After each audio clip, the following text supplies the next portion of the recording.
Cruzeiro tem uma torcida fantástica.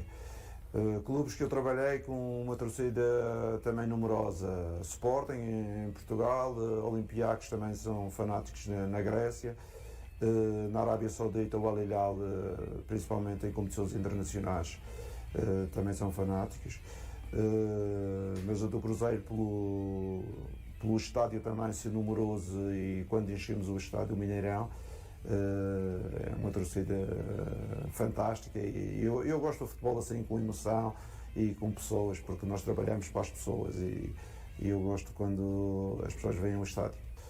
Nós trabalhamos para os nossos fãs, para os nossos adeptos e isto tem a parte profissional, mas tem a parte humana e emocional. E ontem, quando eu falei na imprensa, eu falei do coração, como eu normalmente falo, que eu já cheguei a uma idade que falo aquilo que sinto, não preciso estar a esconder nada. Foi uma tristeza minha no dia 9 de fevereiro, quando toda aquela gente estava ali empolgada e acabamos por perder o jogo com o Atlético.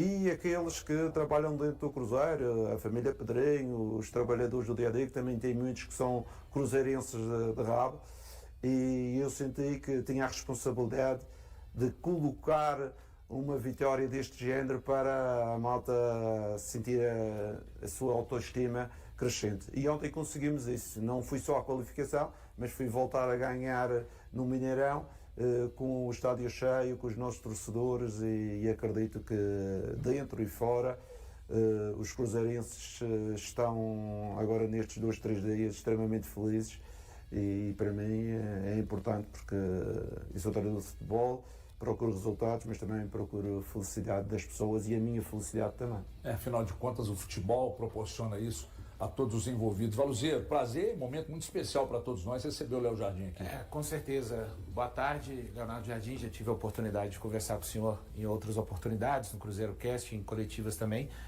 Queria que o senhor falasse a respeito de uma situação que é uma nomenclatura que é ainda novidade para a gente aqui. Eu sempre falo, né? Poupar é diferente de gerir, né? E você tem feito isso desde o início do seu trabalho ali em 10 de fevereiro, quando treinou o Cruzeiro pela primeira vez, e da importância, né? Porque o Cruzeiro agora ele pode ter até mais 20 jogos daqui até o final da temporada, né? Imaginando a possibilidade de chegar até o final da Copa do Brasil e a importância desse conceito no seu trabalho para que os jogadores correspondam de acordo com o seu plano de jogo. Obrigado. Em relação ao poupar e ao gerir, vocês sabem que isto nas conferências já vos falei algumas vezes. Eu acredito no gerir, porque porventura poupar tem que ter sempre algum objetivo e nós temos sempre a atenção da gestão das cargas dos jogadores, quer com o efeito do jogo, quer o efeito do treino. Através do departamento de fisiologia, através do departamento de saúde, fazemos esse controle diariamente. Eu sou daqueles treinadores que acredito tanto no trabalho como na recuperação do jogador de futebol. E com certeza acredito que os jogadores, muitos deles têm capacidade de jogar repetitivamente jogos, e quando não têm essa capacidade, temos de ter um elenco para conseguir ter algumas substituições dentro do elenco. Eu procuro sempre fazer uma análise antes de cada jogo dos jogadores. A gente tem sempre o relatório individual, como é que está as forças máximas, como é que está a zona de calor dos músculos, tudo isto para seguir o treinador tomar as decisões. Mas com certeza, se estiverem bem, vão para o jogo, porque também jogadores parados não perdem ritmo, e perder ritmo perdem qualidade, e isso não é o meu objetivo como gestor de futebol. Thiago, você vai fazer uma pergunta, mas antes eu queria só destacar, porque foi um assunto que a gente falou com o professor Léo Jardim agora há pouco aqui, antes da gente voltar do intervalo, que ontem, depois do jogo, eu fiz um contato com o Dr. Sérgio Campolina, e o Dr. Sérgio Campolina me explicou sobre o tipo de recuperação que foi adotada na contusão do Caio Jorge, porque ele estava bem ontem em campo e tal. O Léo Jardim vai explicar Aliás, eu tenho falado aqui Será que estava bem? Que o Mister ele tem uma facilidade para explicar o jogo. Eu imagino que para colocar isso na ideia na cabeça do jogador também, ele tem muita facilidade, tanto que está funcionando bem. O Dr. Sérgio Campolino me falou ontem de um processo chamado ortobiológico, que consiste em usar o material biológico do próprio Caio Jorge para promover a regeneração e reparo do músculo, né? Então, isso aqui é uma iniciativa que o Cruzeiro tem e aí eu fui apurar ontem, conversei com 2 profissionais de outros clubes, eles não usam isso. O Cruzeiro é o único clube que está trabalhando com esse tipo de procedimento. E funcionou muito bem. Então, não sei se é a pergunta que você vai fazer para o professor Léo Jardim, mas... É em cima disso, viu, HG? Boa tarde, Jardim. Prazer recebê-lo aqui conosco. Parabéns pela classificação. E, Jardim, a minha pergunta é a respeito justamente dessa situação envolvendo o Caio Jorge. Como foi feito esse tratamento para que ele pudesse estar em campo uma semana depois dele sofrer essa lesão no jogo da seleção brasileira? Em primeiro lugar, eu desmistificar, na recuperação dos jogadores hoje em dia não existe milagres. Não existe milagres. O que é que existe? Existe lesões mais graves e menos graves. E não às vezes somente na avaliação dizer que é uma avaliação tipo 1 ou tipo 2 ou tipo 3 que é mais grave ou menos grave. Isso depende primeiro em que grupo muscular foi.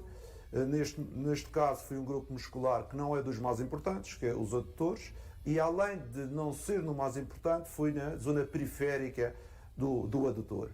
Teve uma avaliação, talvez um grau 2 no dia da avaliação, 2 dias depois já era um grau 1, e a gente conseguia em 7 dias ou em 6 dias, através do protocolo de recuperação, com o método que somos, a gente conseguia recuperar. Mas no futebol não há milagre. Se esta mesma lesão fosse na zona central do músculo, o jogador tinha que parar 2 semanas. Por isso, às vezes, a malta empolga um pouco, mas nas lesões é importante saber onde é que a lesão está e que gravidade em relação ao tendão. Porque o tendão é que puxa as forças da parte muscular.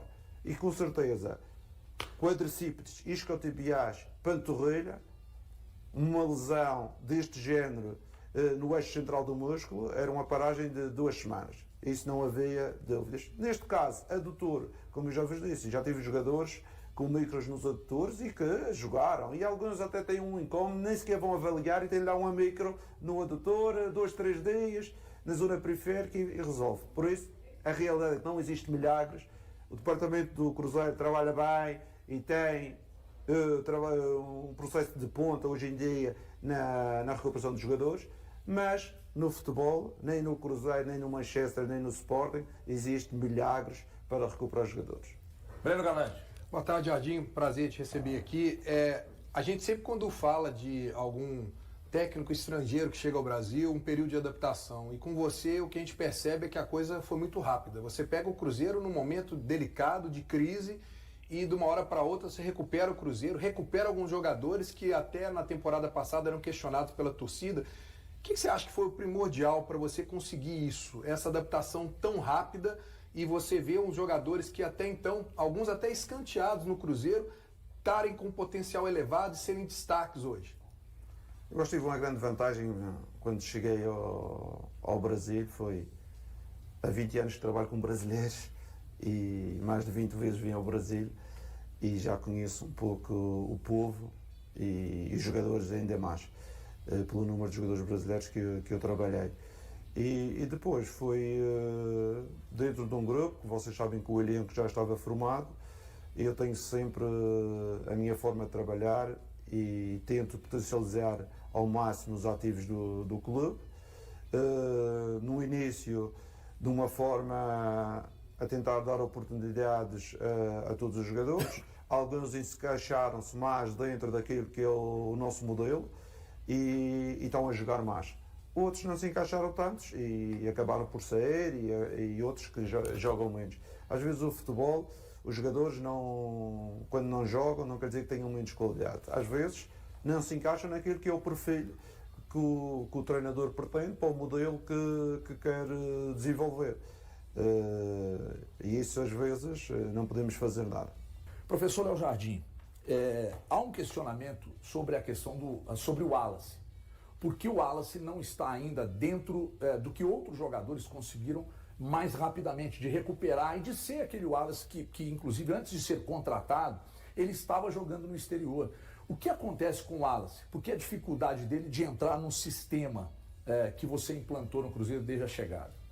Pronto, eu acho que o Wallace é um dos jogadores que se enquadra um pouco naquilo que eu referi anteriormente, que é os meus dois volantes que eu normalmente jogo são volantes com alguma dimensão em termos de projeção do jogo, que tem algum deslocamento. Hoje em dia a gente vê o Lucas que entra na área, o Romero aparece em alguns movimentos mais verticais e o Wallace é um jogador mais cabeça de área. O Wallace é aquele tipo que o volante cabeça da área que normalmente funciona na posição 6.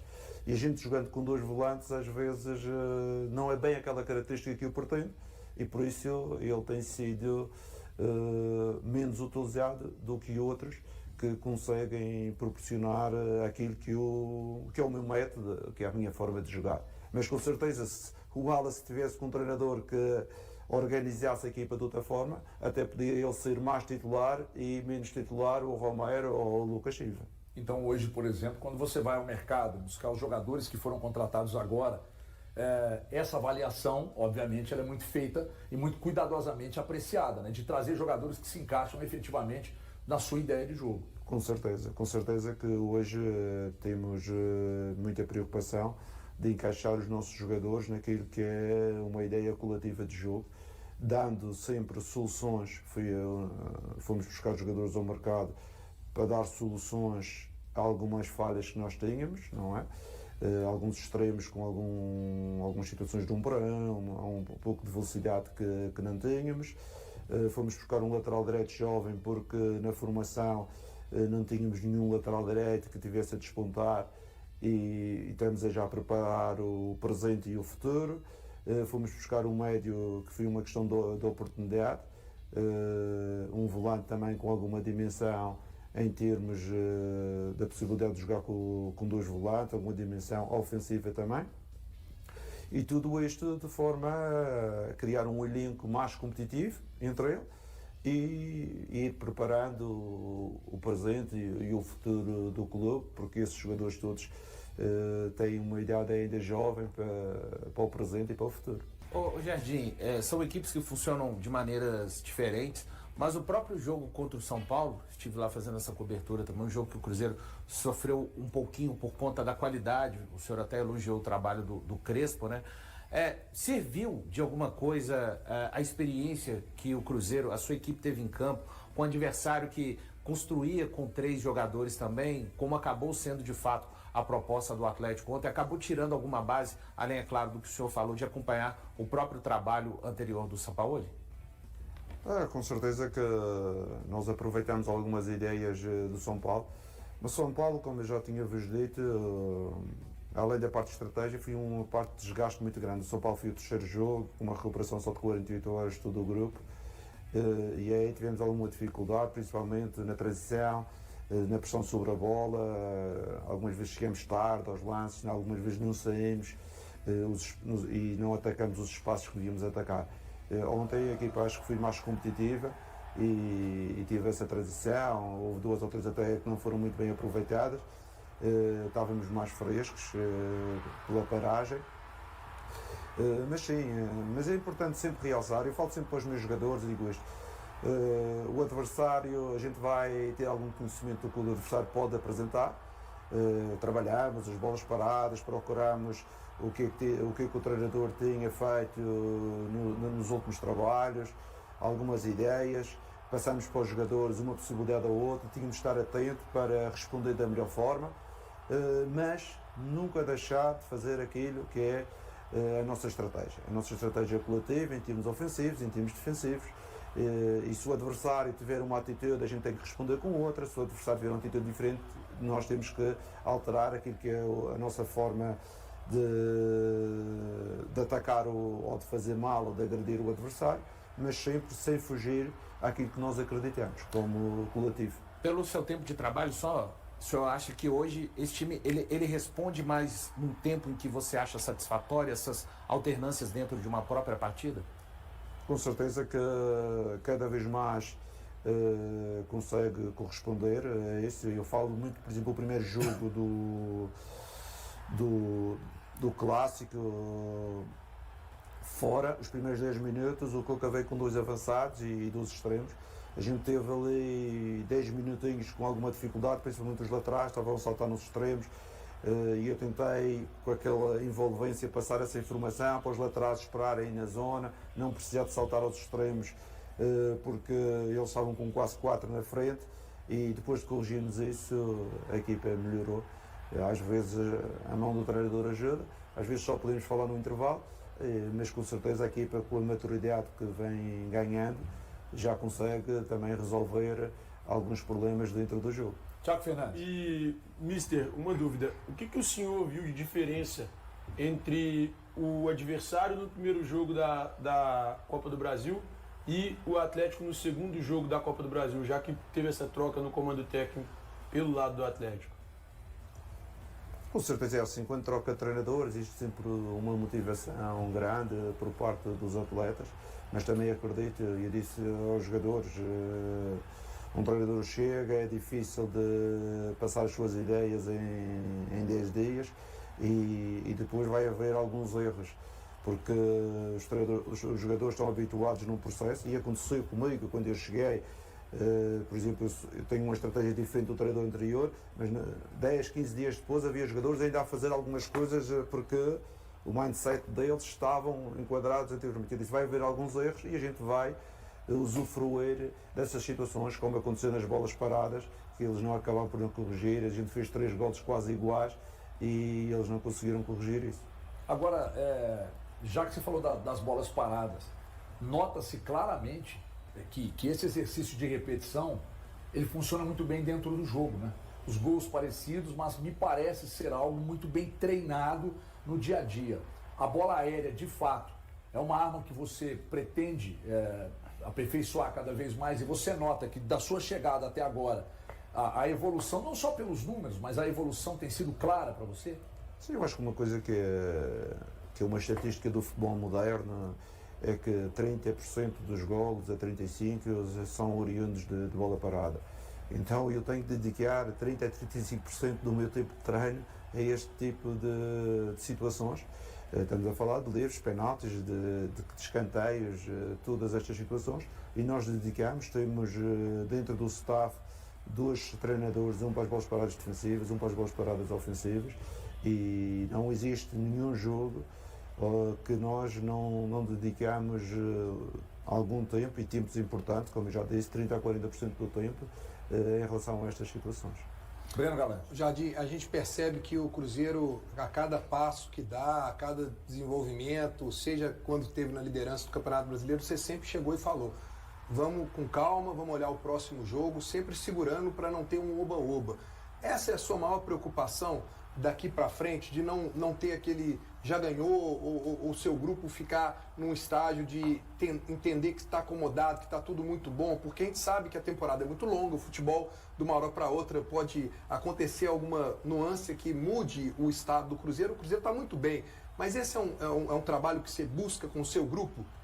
Claro, com certeza, é assim, é a primeira vez que eu estou no Brasil, mas como já vos disse, conheço o Brasil e conheço muitos brasileiros, e sei da emoção que existe aqui no futebol, e os adeptos, e às vezes mesmo as pessoas que estão no futebol emocionalmente estão muito felizes na vitória e estão muito tristes na derrota, e em termos comportamentais às vezes isto não dá para gerir, é difícil gerir.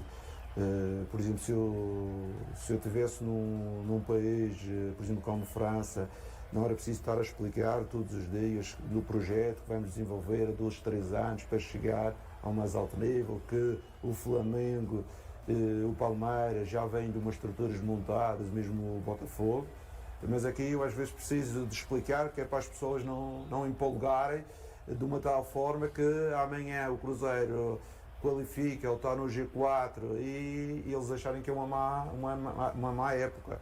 A gente tem que gerir as coisas com panos frios, como se costuma dizer, e também educar as pessoas que nós queremos colocar um Cruzeiro competitivo e que ele no presente e no futuro seja um Cruzeiro consistente, um Cruzeiro que tem como obrigação estar ali no primeiro grupo das melhores equipas do Brasil. Depois, há um ano que vai ganhar, há um ano que vai ficar em terceiro, há um ano que vai ficar em segundo, mas colocar o Cruzeiro num patamar diferente daquele patamar que teve nos últimos anos e que nós não queremos baixo, meio, alto, nós queremos dar consistência. E para dar consistência a um projeto temos que trabalhar muito, em primeiro lugar, mas também ter a consciência que eu costumo dizer às vezes aos jogadores, a evolução nunca se faz numa linha reta. A evolução faz-se num picotado, que é sobe um pouco, desce um pouco, sobe um pouco, desce um pouco, sobe. Mas o importante é que a soma de todos estes picos seja crescente.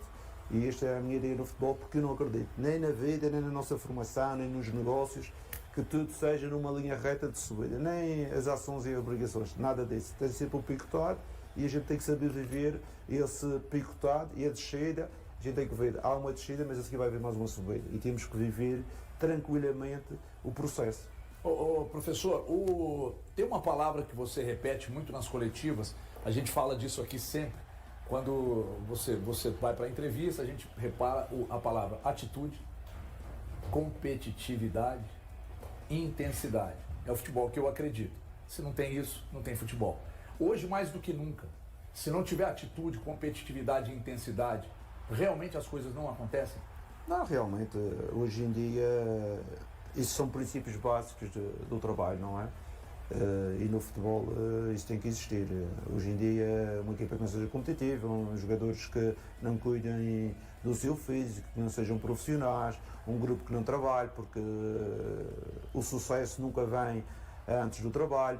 Isto eu acho que devia ser igual em todos os clubes, todas as instituições, todas as empresas, porque hoje em dia existe muito talento.